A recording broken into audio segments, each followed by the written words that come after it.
வணக்கம் அன்பர்களே, நான் உங்கள் astrologer doctor Sathish. Future astrology TV வாயிலாக இந்த பிப்ரவரி மாத பலன்களை 12 ராசிகளுக்கும் டீட்டெயிலாக நம்ம பார்க்க போகிறோம். இந்த பதிவை முழுவதுமாக பாருங்க. நிச்சயமாக ஏதாவது ஒரு ரூபத்தில் உங்களுக்கு பயனுள்ளதாக இருக்குங்கிறதுல எந்தவித மாற்று கருத்தும் கிடையாது. இந்த சேனலை நீங்கள் ஃபர்ஸ்ட் டைம் பார்ப்பவர்கள் என்றால் மறக்காம சப்ஸ்கிரைப் பண்ணிக்கிங்க. மீனம் ராசி அன்பர்களே, பிப்ரவரி மாதம் என்ன பலன் எப்படி இருக்கும் அப்படிங்கிறத செக்மெண்ட் வைஸாக நம்ம டீட்டெயிலாக பார்க்கும் பொழுது, உங்கள் ராசிநாதனான குரு பகவான் 4ஆம் இடத்துல, அதாவது சுகஸ்தானத்தில் வக்ரமாக உட்கார்ந்துருக்கார்.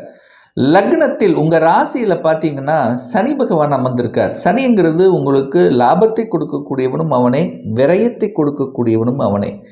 அதே சமயத்தில் இந்த மீனராசி என்பவர்களுக்கு இப்போ 7.5 சனியில் ஜென்ம சனி ஓடிட்டுருக்கு. அப்போது சந்திரன் மேலே சனி உட்கார்ந்துருக்காருன்னு அர்த்தம். அப்போது ஒளி பொருந்தி அந்த சந்திரன் மேலே ஒரு இருட்டு கிரகம் இருக்கும்போது மனதை மட்டும் பாதிக்கும். மனம் கன்ஃபியூஷன் அடையும். மனதில் ஏதாவது ஒரு குறைகளை கொடுத்து கொண்டிருக்கும் அப்படின்னு. அப்போ மனதை பாசிட்டிவாக வைத்து கொள்ள வேண்டும். நெகட்டிவ் விஷயத்துக்குள்ளே போயிடக்கூடாது. விரயஸ்தானத்தின் அதிபதி, விரயத்தை கொடுக்கக்கூடியவன் உங்கள் ராசியில் இருக்கார். அப்போ ராசிநாதன் விரயஸ்தானத்தை பார்க்குறார்.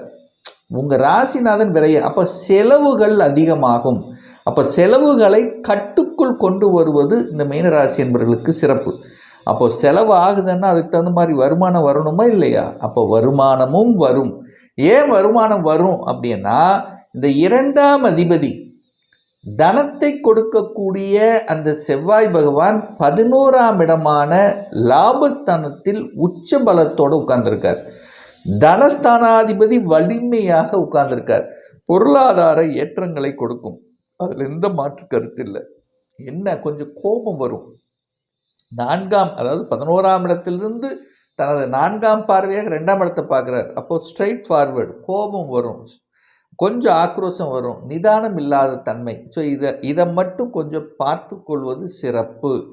குரு 5 கிரகங்களை பார்க்குறார். அதாவது உங்கள் ராசிநாதன் இந்த மாத இறுதியில் பார்த்தீங்கன்னா 5 பேரை பார்க்குறாங்க. ஏற்கனவே விரயஸ்தானத்தில் இருக்கக்கூடிய ராகுவை குரு பார்க்குறார். ராகுங்கிறது வெளிநாட்டு கிரகம், அந்நிய மதத்தினர். ஸோ இதை தொடர்புகள், இதை சார்ந்த விஷயத்தில் உங்களுக்கு நட்புணர்வை கண்டிப்பாக கொடுத்தே தீரும் மீன ராசி என்பர்கள். ஏன்னா ராகுனாலே வெளிநாடு, வெளி மாநிலம், அந்நிய தேசம் போகிறது, அங்கிருந்து இங்கே வர்றது, ஏற்றுமதி இறக்குமதி, துறை சார்ந்த விஷயம், தொழில் சார்ந்த விஷயம், வேலை விஷயத்தில் போயிட்டு வர்றது, இந்த மாதிரியான விஷயங்கள் கண்டிப்பாக உங்களுக்கு கை கொடுக்கும். இதில் எந்த மாற்று கருத்து இல்லை. அடுத்து நீங்கள் பார்த்தீங்கன்னா புதனை பார்க்குறீங்க. அந்த புதனுங்கிறது யாருன்னா சுகத்தை பெருக்கி கொள்ளக்கூடிய ஆர்வம். அப்போது ஒரு காலிமனை இடங்கள், புதனாலே காலிமனை இடங்கள். அப்போது ஒரு இடங்களை வாங்கணும், இடத்தை வாங்கி போடணும், செலவாகுதே, அப்போ ஏதோ ஒன்று வாங்கி போட்டுக்கலாம் அப்படிங்கிற எண்ணuணர்வுகளை கொடுக்கும். அதே சமயத்தில் 7க்குரியவன் திருமணஸ்தானத்தின் அதிபதி போய் 12இல் மறைகிறதுனால அப்போ என்ன ஆகும்னா, உங்களுக்கு சில தொந்தரவுகள் என்ன, ஈகோ கிளாஸ் வரலாம், நான் சொல்கிறது கேளு அப்படிங்கிறது வரலாம், சின்ன கருத்து முரண்பாடுகள் வரலாம். ஸோ இதெல்லாம் வராமல் பார்த்து கொள்வது மீனத்துக்கு சிறப்புன்னு சொல்கிறேன். ஏன்னா 7ஆம் அதிபதி திருமணஸ்தானத்தின் அதிபதி, கணவன் அல்லது மனைவியை குறிக்கக்கூடிய ஒரு கிரகம் புதன். அந்த புதன் போய் விரயஸ்தானத்தில் உட்கார்ந்துருக்கார்.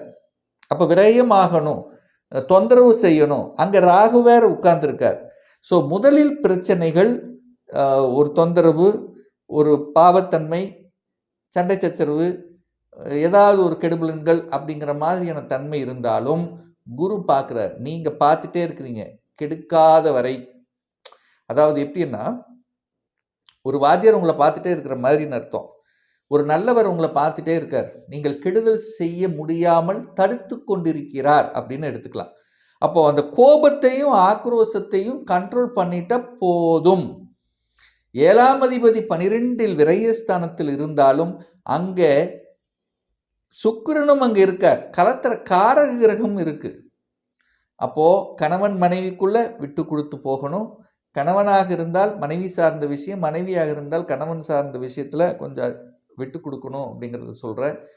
அல்லது பாலினம் சார்ந்த விஷயங்கள், ஆண்களாக இருந்தால் பெண்கள் சார்ந்த விஷயம், பெண்களாக இருந்தால் ஆண்கள் சார்ந்த விஷயத்தில் எச்சரிக்கை உணர்வுடன் இருக்கணும். என கலத்திர காரக கிரகங்கள் என்று சொல்லக்கூடிய சுக்கிரன் செவ்வாய் மேல அங்கே ராகு உட்கார்ந்திருக்கார். அப்ப ராகுங்கிறது ஒரு பாவ கிரகம், ராகுங்கிறது ஒரு பாம்பு கிரகம். செவ்வாய் ராகு சேர்ந்தாலே இங்க கோபத்தை வெளிப்படுத்தும், ஆக்ரோஷத்தை வெளிப்படுத்தும் அப்படிங்கிற அமைப்புக்குத்தான் இந்த பதில் கொடுக்குற. அதே சமயத்தில் மனம் சஞ்சலப்படுகிறது. சந்திரன் மேல ராகு, சந்திரன் மேல சனி உட்கார்ந்திருக்கார். அப்போ ஒரு கெடுதல் செய்கிறது மாதிரியான ஒரு பாவனை உணர்வுகள் வந்து அதுக்கப்புறம் சமப்படுத்தப்படுகிறது அப்படிங்கிறத புரிஞ்சுக்குங்க.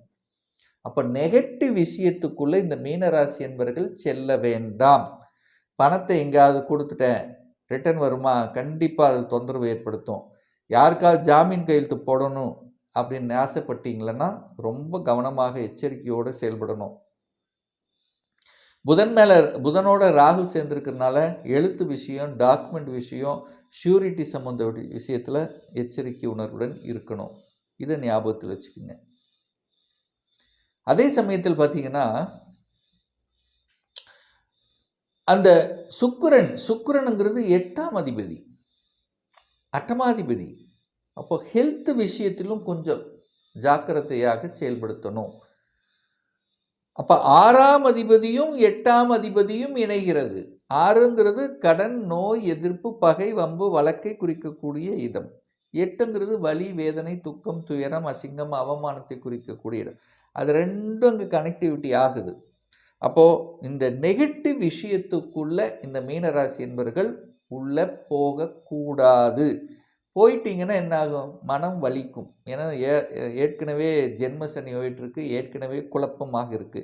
அப்போ வேலை என்கின்ற விஷயமாக இருந்தாலும் சரி, தொழில் என்கின்ற விஷயமாக இருந்தாலும் சரி, எல்லாத்துக்கும் ஒரு புள்ளி வச்சு கோலம் போடணும். அவ்வளோதான். அவசர முடிவுகளை மீனராசி என்பவர்கள் எடுக்கக்கூடாது. டக்குன்னு நான் சொந்த தொழிலுக்கு போகிறேன், நான் ஒரு 1 கோடி இன்வெஸ்ட் பண்ணுறேன் அப்படின்னு சொல்லிட்டு போனீங்கன்னா ஏமாறுவதற்கான வாய்ப்புகள் அதிகமாக இருக்கிறது இந்த மீனராசி என்பவர்கள். அதே மாதிரி வேலையில் அதே மாதிரி செவ்வாய் சூரியன் சேர்றாரா, செவ்வாய் சூரியன் சேர்ந்தாலே 2 உஷ்ண கிரகங்கள் டக்குன்னு வெளிப்படுத்திடும். அவ்வளோதான். கோபத்தன்மையை டக்குன்னு வெளிப்படுத்தி ஒரே நாளில் டக்குன்னு முடிவெடுத்து ரிசைன் பண்ணுறது, வேலையை வேண்டான்னு சொல்லி விட்டுட்டு வர்றது, இந்த மாதிரியான தன்மைகளை அந்த மீனத்துக்கு உருவாக்கிறோம். அப்போ கோபம், ஆக்ரோஷம் கூடவே கூடாது. வேலையில் ஏதோ ஒரு வகையில் இக்கனா வச்சுட்டே இருக்கும். எனக்கு பிடிக்கல, எனக்கு ஏதோ ஒரு சங்கடத்தை கொடுக்குறாங்க, வேலையில் அழுத்தம், ப்ரெஷர் அதிகமாக இருக்குது, இதனால் மன உளைச்சல் அதிகமாக இருக்குது அப்படிங்கிற மாதிரி ஏதோ ஒன்று உங்கள் மனசுக்குள்ளே தோன்றிக்கொண்டே இருக்கும் இந்த மீனராசி என்பர்கள். அப்படி மாறணும்னா ஒரே வார்த்தை, இன்னொரு வேலையை அமைச்சிக்கிட்டு தான் மாறணும். சீக்கிரம் கிடைச்சிருமா? கிடைக்காது. 1 தடவை, 2 தடவை, 3 தடவை, 4 தடவை அப்ளை பண்ணணும். அப்போது வேலை மாறணும்னா இன்னொரு வேலையை அமைச்சிக்கிட்டு தான் மாறணும் அப்படிங்கிறத செயல்படுத்துபவர் தான் புத்திசாலித்தனம் அப்படிங்கிறத மைண்டில் வச்சுக்கோங்க. ஒரே விஷயம், சந்திரன் மனம் மாறிக்கொண்டே இருக்கும். சந்திரன் ஒரே மாதிரி இருக்க போதில்லை, மாறிட்டே இருக்கும். இன்னைக்கு டஃப்பாக இருக்கிறதுனா நாளைக்கு ஈஸியாக மாறிடும். இன்னைக்கு ஈஸியாக இருக்குன்னா நாளைக்கு டஃப்பாக இருக்கும்.